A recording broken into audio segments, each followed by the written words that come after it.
20th of August, 1906. St. Mary's, Isles of Scilly.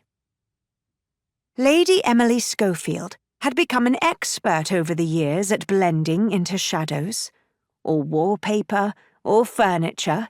She could hide herself quite effectively beside a nice armoire. And crowds were the best camouflage of all.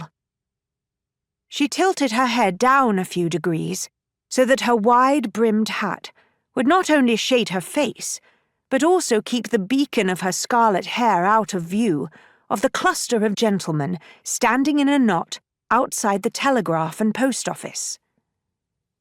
And she kept moving slowly, haphazardly, just like all the other tourists ambling along the cobblestone street of Hughtown, as if she were just one more of the carefree throng.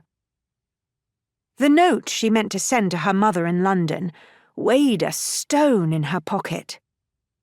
Why bother anyway? It wasn't worth the risk. If she pushed through that crowd of trustees from the British Museum, one of them might recognize her, and she'd lose her anonymity. Point her out to her father or, worse, her brother. Then they'd remember she was here, and they'd remember her betrayal, and she'd pay for it 1,000 times over.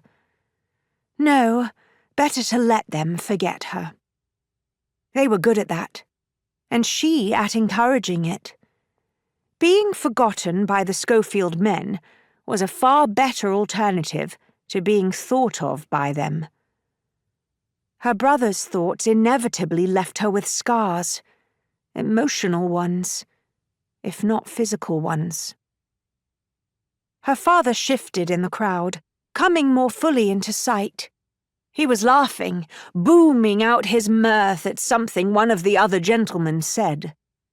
Light covering darkness. That's what his laugh was. A mask. To look at him, hear him, one would never guess that he had no heart in his chest. No, that was unfair. He had a heart. It was just that he'd never granted her a place in it.